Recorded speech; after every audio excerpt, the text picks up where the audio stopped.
ആദ്യമായി ഇത്തരമൊരു ഗംഭീരമായ പ്രതിഷേധ സംഗമം ഇവിടെ സംഘടിപ്പിക്കാൻ മുന്നോട്ട് വന്ന പ്രിയപ്പെട്ട സംഘാടകരെ ഹൃദയത്തോട് ചേർത്ത് വെച്ച് അഭിനന്ദിക്കാൻ ഞാൻ ഈ അവസരം ഉപയോഗപ്പെടുത്തുകയാണ്. വളരെ മാതൃകാപരമായ ഒരു പ്രവർത്തനമാണ്. ഇന്ത്യ രാജ്യത്ത് പുതുതായിട്ട് നിലവിൽ വന്ന വഖഫ് അമെൻമെന്റ് ആക്ടിനെതിരെ നമ്മുടെ പ്രതിഷേധ രേഖപ്പെടുത്താൻ വേണ്ടിയുള്ള ഒരു വലിയ പരിപാടിയാണ്. പ്രതിഷേധിക്കുന്നിടത്ത് ഒരല്പം വെയിൽ കൊള്ളാൻ പോലും നമ്മൾക്ക് കഴിഞ്ഞില്ല എങ്കിൽ രാജ്യത്ത് നമ്മളെ സ്ഥിതി കുറച്ച് പ്രയാസമാണ് എന്ന് ആമുഖമായിട്ട് ഞാൻ പറയാൻ ആഗ്രഹിക്കുകയാണ്. കാരണം ഈ ഞാൻ നിൽക്കുന്നതിന്റെ ഇടതുഭാഗത്ത് നിൽക്കുന്ന ആളുകളെല്ലാം സദസ്സിലേക്ക് കൂടി കയറി നിൽക്കുകയാണെങ്കിൽ ഈ പ്രതിഷേധ സംഗമം ഒന്നുകൂടി ഭംഗിയാകുമെന്ന് ഇവിടെ നിന്ന് നോക്കുമ്പോൾ കൃത്യമായിട്ട് മനസ്സിലാക്കാൻ വേണ്ടി പറ്റുന്നുണ്ട്. അപ്പൊ ഇച്ചിരി വെയിൽ കൊണ്ടാലും കുഴപ്പമില്ല. രാജ്യത്തെ ന്യൂനപക്ഷങ്ങളുടെ അവകാശങ്ങൾക്ക് വേണ്ടി വെയിൽ കൊള്ളാൻ ഞങ്ങൾ തയ്യാറാണ് എന്ന് ഉറക്കെ വിളിച്ചു പറയേണ്ട ഒരു നേരത്താണ് നമ്മൾ നിലകൊള്ളുന്നത് എന്ന് ഞാൻ ഈ അവസരത്തിൽ സൂചിപ്പിക്കാൻ ആഗ്രഹിക്കുകയാണ്. വെയിൽ കൊള്ളാനും മഴ കൊള്ളാനും തയ്യാറാകുന്ന ഒരു ജനതയായിട്ട് നമ്മൾ പരിവർത്തിക്കപ്പെടുമ്പോ മാത്രമേ കയ്യിൽ നിന്ന് നഷ്ടപ്പെട്ടു പോയ അവകാശങ്ങളെ അതേ വീര്യത്തോടു കൂടെ തിരിച്ചു പിടിക്കാൻ നമ്മൾക്ക് സാധ്യമാകൂ എന്ന് എന്റെ പ്രിയപ്പെട്ട സമുദായത്തോട് ഈ അവസരത്തിൽ ഞാൻ ഓർമ്മപ്പെടുത്താൻ ആഗ്രഹിക്കുകയാണ്. ഒന്നിച്ചു നിൽക്കലല്ലാതെ ചേർന്ന് നിൽക്കലല്ലാതെ മറ്റൊരു വഴിയും നമ്മുടെ മുമ്പിൽ ഇല്ല എന്നുകൂടി ഈ അവസരത്തിൽ ഞാൻ ഓർമ്മപ്പെടുത്തുകയാണ്. ഈ പരിപാടിയിലേക്ക് ക്ഷണിച്ചപ്പോ ആരൊക്കെ പങ്കെടുക്കുന്നു എന്നതിനപ്പുറം പരിപാടിയുടെ പ്രമേയം മാത്രം നോക്കിക്കൊണ്ട് സന്തോഷപൂർവ്വം ഈ പരിപാടി ഏറ്റെടുക്കാനുള്ള ഒരു കാരണം എന്തെന്ന് ചോദിച്ചാൽ രാജ്യത്തെ പ്രബല ന്യൂനപക്ഷത്തിന്റെ അവകാശങ്ങൾക്ക് നേരെ ഫാസിസ്റ്റ് കൈകടത്തലുകൾ ഉണ്ടാകുമ്പോ പ്രതിഷേധത്തിന്റെ ഒരു ചെറിയ ശബ്ദമെങ്കിലും രാജ്യത്തിന്റെ ഏത് മുക്കിലും മൂലയിലും ഉയർന്നു വരുമ്പോ ആ ശബ്ദത്തോടൊപ്പം ചേർന്ന് നിൽക്കേണ്ടത് ഈ രാജ്യത്തെ പൗരന്റെ ധർമ്മമാണെന്ന ഉറച്ച ഭരണഘടനാ ബോധ്യമുള്ളത് കൊണ്ടാണ്. ഞാനൊരു വലിയ പ്രസംഗത്തിലേക്ക് കടക്കുന്നില്ല. 10 മിനിറ്റ് സമയമാണ് എനിക്ക് അനുവദിക്കപ്പെട്ടിരിക്കുന്നത്. ഇന്ത്യ രാജ്യത്തിന്റെ ഭരണഘടന ഉയർത്തിപ്പിടിക്കുന്ന ഉന്നതമായ മൂല്യങ്ങളുടെ നഗ്നമായ ലംഘനമാണ് ഈ കഴിഞ്ഞ ആഴ്ച ഇന്ത്യയുടെ പാർലമെന്റിനകത്ത് നമ്മൾ കണ്ടത്. ഇന്ത്യയുടെ ഭരണഘടനയുടെ ആർട്ടിക്കിൾ 26 26 വകുപ്പിൽ പറയുന്ന freedom to manage religious affairs, മതപരമായ കാര്യങ്ങൾ നിയന്ത്രിക്കാൻ, മതപരമായ സ്ഥാപനങ്ങൾ നടത്തിക്കൊണ്ടു പോകാൻ ഇതിന് അതത് മതവിഭാഗങ്ങൾക്ക് ഇന്ത്യയുടെ ഭരണഘടന നൽകുന്ന പ്രത്യേകമായ അവകാശങ്ങളുണ്ട്. ആ അവകാശങ്ങളിൽ വളരെ പ്രധാനപ്പെട്ടത് every religious denomination or any section thereof shall be the right to establish and maintain institutions for religious and charitable purposes. എന്താ ഈ പറയുന്നത്? അർത്ഥം പറഞ്ഞ് സമയം കളയാൻ ഞാൻ ആഗ്രഹിക്കുന്നില്ല. മതപരമായ ആവശ്യങ്ങൾക്ക് വേണ്ടി അവരവരുടെ സ്ഥാപനങ്ങൾ ഉണ്ടാക്കാനും സംരക്ഷിക്കാനും രാജ്യത്ത് നരേന്ദ്രമോദി തരുന്ന ഔദാര്യമല്ല. 70 വർഷങ്ങൾക്കപ്പുറം രാജ്യത്തിന്റെ ഭരണഘടന എഴുതി വെച്ച പൂർവ്വപിതാക്കള് അന്തസ്സോടുകൂടെ രേഖപ്പെടുത്തി വെച്ചതാണ്. ഈ അവകാശങ്ങളെ അർദ്ധരാത്രി വരെ പാർലമെന്റിനകത്ത് നിങ്ങൾ ചൂടപ്പം പോലെ നിയമങ്ങൾ വാർത്തുണ്ടാക്കിയാൽ തകർത്ത് കളയാമെന്നത് വ്യാമോഹം മാത്രമാണ് എന്ന് സൂചിപ്പിക്കാൻ ഞാൻ ആഗ്രഹിക്കുകയാണ്. To manage its own affairs in matters of religion, to own and acquire, എത്ര കൃത്യമാണ്. Movable and immovable property, to administer such property in accordance with the law. നിയമപ്രകാരമായി ആ തരത്തിലുള്ള എല്ലാ സംവിധാനങ്ങളും സംരക്ഷിക്കാൻ രാജ്യത്തെ ന്യൂനപക്ഷങ്ങൾക്ക് നല്ല എല്ലാ വിഭാഗങ്ങൾക്കും അവകാശമുണ്ട്. ഇവിടെ പ്ലക്കാർഡ് ഉയർത്തിപ്പിടിച്ചിരിക്കുന്ന എന്റെ പ്രിയപ്പെട്ട മർദ്ദിത സമൂഹത്തോട്, എന്റെ പ്രിയപ്പെട്ട അവകാശം നിഷേധിക്കപ്പെട്ട മുസ്ലിം സമുദായത്തിന്റെ പ്രതിനിധികളോട് പറയട്ടെ, വഖഫ് സ്വത്ത് എന്ന് പറയുന്നത് ഈ രാജ്യത്തെ ഗവൺമെന്റ് ഗവൺമെന്റ് നമുക്ക് തന്ന ഔദാര്യമല്ല എന്ന് നമ്മൾ ഒന്നാമതായും രണ്ടാമതായും തിരിച്ചറിയേണ്ടതുണ്ട്. അവകാശമാണ് പ്രിയപ്പെട്ടവരെ. സ്വാതന്ത്ര്യത്തിനു മുന്നേ നൂറ്റാണ്ടുകളായി ഈ രാജ്യത്തെ നമ്മുടെ പൂർവ്വപിതാക്കള് അള്ളാഹുവിന്റെ മാർഗത്തില് വലിയ ലക്ഷ്യത്തോടുകൂടെ അവർ എല്ലാ കാലത്തേക്കും സമർപ്പിച്ച മൂവബളാവട്ടെ അത്തരം സ്വത്തുക്കളാണ് വഖഫ് എന്ന് പറയുന്നത്. ഏതെങ്കിലും ഒരാള് ഒരു സുപ്രഭാതത്തിൽ അധികാരത്തിൽ വന്ന് ഇതില്ല എന്ന് പറഞ്ഞാൽ സഹസ്രാബ്ദങ്ങളുടെ ചരിത്രവും സഹസ്രാബ്ദങ്ങളുടെ യാഥാർത്ഥ്യവും മാഞ്ഞു പോകില്ല എന്ന് ഈ വേദിയിൽ വെച്ച് ഞാൻ ഉറക്കെ പറയാൻ ആഗ്രഹിക്കുകയാണ്. ഇല്ല, നിങ്ങളെ കൊണ്ടാവില്ല. CAA നടപ്പിലാക്കും, NRC നടപ്പിലാക്കും എന്ന് പറഞ്ഞു വന്നവരുണ്ടല്ലോ. അന്ന് ഞങ്ങൾ പറഞ്ഞിരുന്നു ഇല്ല, നിങ്ങളെ കൊണ്ടാവില്ല എന്ന്. ഇല്ല, നിങ്ങളെ കൊണ്ടാവില്ല. ഈ രാജ്യത്ത് പറന്ന ഒരു കുഞ്ഞിനെയും ഈ പൗരത്വത്തിന്റെ പേര് പറഞ്ഞ് നിങ്ങൾക്ക് പുറത്താക്കാനാവില്ല എന്ന് ഞങ്ങളിപ്പോ പറയുന്നു.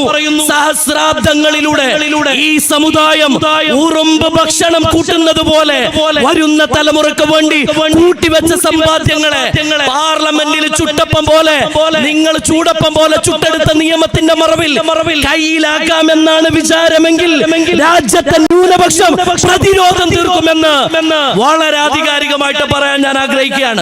നിങ്ങൾ നോക്കൂ, ഇന്ത്യ മുന്നണി ഞാൻ രാഷ്ട്രീയം പറയുകയല്ല, പാർലമെന്റിനകത്ത് എത്ര മനോഹരമായിട്ടാണ് പ്രതിരോധിച്ചത്.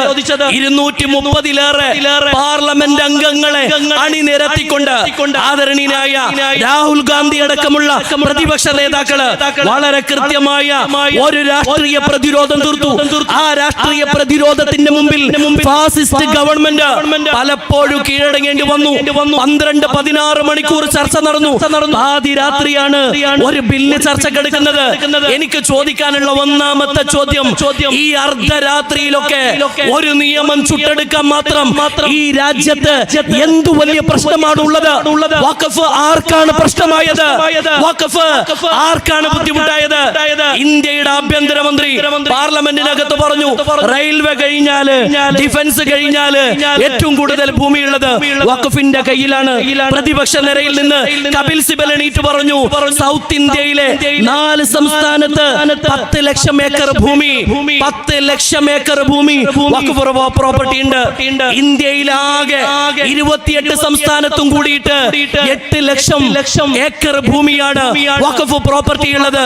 പച്ചക്കള്ളം പറഞ്ഞ് രാജ്യത്തെ ഭൂരിപക്ഷത്തെ തെറ്റിദ്ധരിപ്പിക്കുകയാണ്. പച്ചക്കള്ളം പറഞ്ഞിട്ട് എന്താണ് ഈ വഖഫ്? ഇവിടെ എന്താ സംഭവിച്ചത്? ഓരോന്നും എടുത്തു പറയാൻ സമയമില്ല.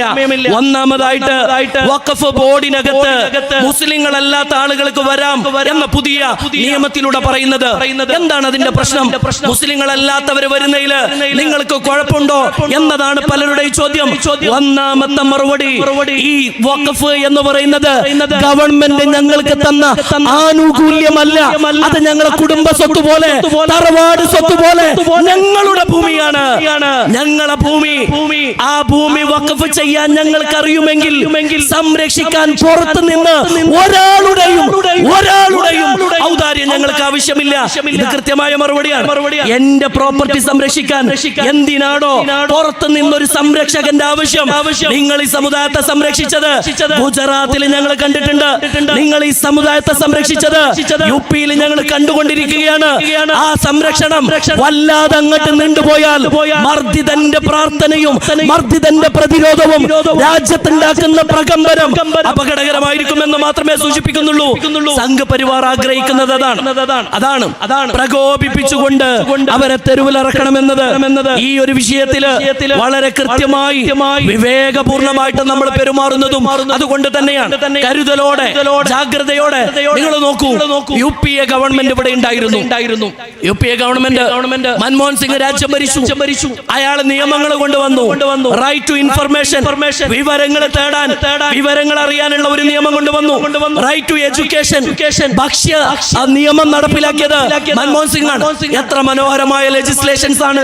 അതിനുശേഷം ഒരാൾ ഭരിക്കാൻ തുടങ്ങി. എന്താ നിയമം? ഒന്ന് മുത്തലാഖ് നിയമം. എന്താ മുത്തലാഖ് പറയുന്നത്? മുത്തലാഖ് ചൊല്ലിയ ആളെ കൊണ്ടുപോയിട്ട് ജയിലിലിടണം. എന്നിട്ടോ അവന് തന്നെ ഭാര്യക്ക് ചെലവിന് കൊടുക്കണം. ജയിലിൽ കിടക്കുന്ന മനുഷ്യൻ എങ്ങനെയാ ഭാര്യക്ക് ചെലവിന് കൊടുക്കുക എന്ന് തിരിച്ചു ചോദിക്കാനുള്ള വിവേകം രാജ്യത്തെ ജുഡീഷ്യറിക്ക് ഉണ്ടാകുമെന്ന് ന്യായമായിട്ട് ഞങ്ങൾ ആഗ്രഹിച്ചതാണ്. ഇല്ലാതെ പോയതിൽ ഞങ്ങൾ പരിതപിക്കുന്നു. മുത്തലാഖ് നിയമം പറയാൻ സമയമില്ല, പറയേണ്ട വിഷയമാണ്. ആ നിയമത്തിന്റെ ഏറ്റവും വലിയ വൈരുദ്ധ്യം അതാണ്. ത്വലാഖ് ചെല്ലിയവനെ കൊണ്ടുപോയിട്ട് ജയിലിലിടണം.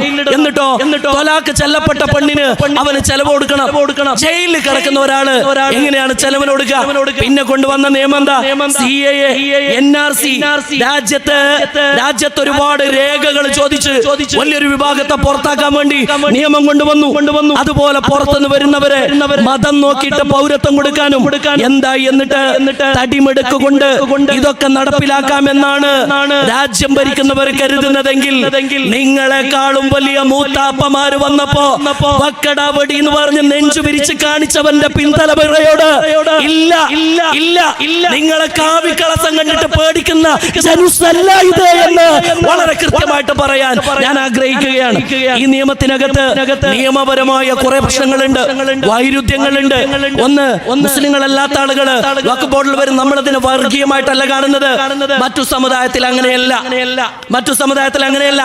ക്ഷേത്രത്തിന്റെ നടത്തിപ്പിൽ ഒരു മുസ്ലിമിനെയും കൂടി തിരികെ കയറ്റണമെന്ന് നമ്മൾ ആവശ്യപ്പെടുകയാണെങ്കിൽ അതെന്തുമാത്രം അല്പത്തരമാണ്, എന്തുമാത്രം അവിവേകമാണ്.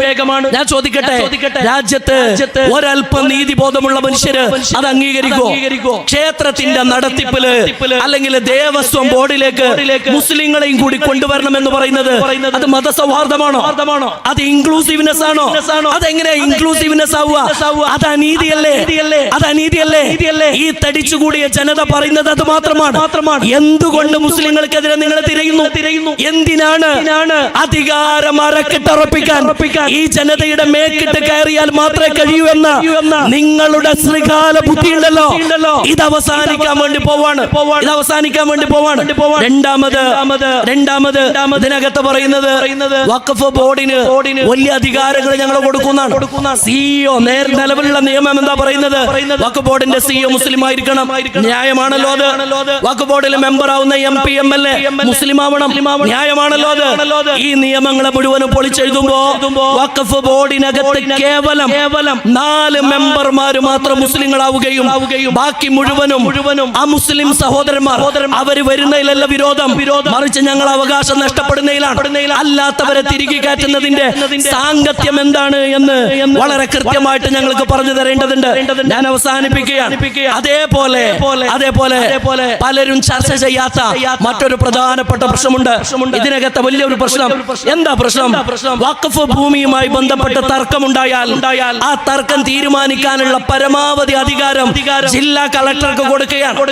ജില്ലാ കളക്ടർ നാളെ ഉച്ചിളത്തെ പള്ളിയുടെ ഭൂമി വഖഫിന്റേതല്ല എന്ന് പറഞ്ഞാൽ ആ റിപ്പോർട്ട് വഖഫ് ബോർഡിലേക്കും സ്റ്റേറ്റ് ഗവൺമെന്റിലേക്കും ഫോർവേഡ് ചെയ്ത് അത് റവന്യൂ റെക്കോർഡില് റെക്ടിഫൈ ചെയ്തിട്ട് തിരിച്ചയക്കണം എന്നതാണ് ഈ ആക്ടിൽ പറയുന്നത്. എന്ന് പറഞ്ഞാൽ രാജ്യത്തെ വഖഫ് സ്വത്ത് മുഴുവനും നാളെ വഖഫ് അല്ല എന്ന് പറയാൻ ജില്ലാ കളക്ടർക്കും റവന്യൂ ഉദ്യോഗസ്ഥർക്കും അധികാരം കൊടുക്കുന്ന ഒരു നിയമമാണ്. ഞാൻ അവസാനിപ്പിക്കുന്നു. ഈ നിയമം വരുമ്പോ KCBC പോലെ ക്രൈസ്തവ സഭകളിലെ പുരോഹിതന്മാർ ഇതിന് വലിയ പിന്തുണ കൊടുക്കുന്നത് കണ്ടു. അവിവേകമാണ്. അരുതേ. ഓർമ്മപ്പെടുത്തുകയാണ്, നിങ്ങൾ ഈ ചെയ്യുന്നതുണ്ടല്ലോ. ഒരു സമുദായം വേദനിക്കുമ്പോ, അവര് വെയിൽ കൊള്ളുമ്പോ നിങ്ങൾ സഹൃദയത്തോടുകൂടെ ആക്രമിക്കപ്പെട്ടവന്റെ കൂടെ നിൽക്കുകയാണ് വേണ്ടത്. അല്ലാതെ നിങ്ങൾ ഇന്ന് അക്രമിയുടെ കൂടെ നിന്നാൽ ഓർമ്മപ്പെടുത്താനുള്ളത് ജർമ്മനിയിലെ പുരോഹിതനായ നീമോളർ വർഷങ്ങൾക്ക് മുമ്പേ പറഞ്ഞു വെച്ച വരികളുണ്ട്. അവരാദ്യം കമ്മ്യൂണിസ്റ്റുകളെ തേടി വന്നു. ഞാനൊന്നും മിണ്ടിയില്ല. കാരണം ഞാനൊരു കമ്മ്യൂണിസ്റ്റ് അല്ലല്ലോ. ഇവിടെയുള്ള അരമനകളിൽ വാഴുന്ന വലിയ വലിയ സഭകളുടെ അധ്യക്ഷന്മാരുണ്ട്. അവര് പിന്തുണ കൊടുക്കുകയാണ്. വഖഫ് നിയമം വന്നോട്ടെ. വഖഫ് നിയമം ആരെയാ ഇത് ബാധിക്കുന്നത്? മുസ്ലിങ്ങളെയാണ് ബാധിക്കുന്നത്. ക്രൈസ്തവ സമൂഹത്തിന്റെ മത നേതാക്കൾ അതിൽ ഇടപെടാൻ പാടുണ്ടായിരുന്നോ? അതൊരു സാന്നിധ്യമില്ലായ്മ അതിനകത്തില്ലേ? അവരെന്താ ചെയ്യേണ്ടിയിരുന്നത്? ന്യൂനപക്ഷങ്ങളുടെ അവകാശങ്ങൾക്ക് നേരെ പോകുന്നത് തെറ്റാണ് എന്നല്ലേ അവര് പറയേണ്ടിയിരുന്നത്? പക്ഷെ അവരിൽ ചിലരത് പറഞ്ഞില്ല. പറഞ്ഞവരുണ്ട്. ഭൂരിപക്ഷ ക്രൈസ്തവരും നമ്മളോടൊപ്പം ചേർന്ന് നിന്നവരാണ്. കാരണം അവർക്ക് ഗ്രഹാം സ്റ്റെയിന്റെ ചരിത്രം അറിയാം. അവർക്ക് ജബൽപൂർ കാണുന്നുണ്ട്. അവർക്ക് മണിപ്പൂർ കണ്ടുകൊണ്ടിരിക്കുകയാണ്. അവര് നമ്മളോടൊപ്പമുണ്ട്. പക്ഷെ അവരിലെ ചില നേതാക്കള് വേട്ടക്കാരന്റെ കൂടെ നിന്നിട്ട് കൈയടിക്കുന്ന ആളുകളുണ്ട്. വിനയപൂർവ്വം ഓർമ്മപ്പെടുത്തട്ടെ, ആദ്യം ഹിറ്റ്ലർ ജർമ്മനിയിൽ കമ്മ്യൂണിസ്റ്റുകാരെ പിടിക്കാൻ വന്നു. ഞാൻ മിണ്ടിയില്ല. കാരണം ഞാൻ കമ്മ്യൂണിസ്റ്റ് അല്ലല്ലോ. പിന്നെ അവര് സോഷ്യലിസ്റ്റുകളെ തേടി വന്നു. ഞാൻ മിണ്ടിയില്ല. എന്താ കാരണം? ഞാൻ സോഷ്യലിസ്റ്റ് അല്ലല്ലോ. പിന്നീട് അവര് ജൂതന്മാരെ തേടി വന്നു. ഞാൻ മിണ്ടിയില്ല. കാരണം ഞാൻ ജൂതനല്ലല്ലോ. പിന്നെ ട്രേഡ് യൂണിയന്റെ ആളുകളെ തേടി വന്നു. ഞാൻ മിണ്ടിയില്ല. എന്താ കാരണം? ഞാൻ ട്രേഡ് യൂണിയന്റെ ആളുകളല്ലല്ലോ. പക്ഷേ അവസാനം അവരെന്നെ തേടി വന്നു. അന്ന് എനിക്ക് വേണ്ടി സംസാരിക്കാൻ ആരുമുണ്ടായില്ല എന്ന് വളരെ കൃത്യമായിട്ട് നീമോളർ പറഞ്ഞു വെച്ചിട്ടുണ്ട്.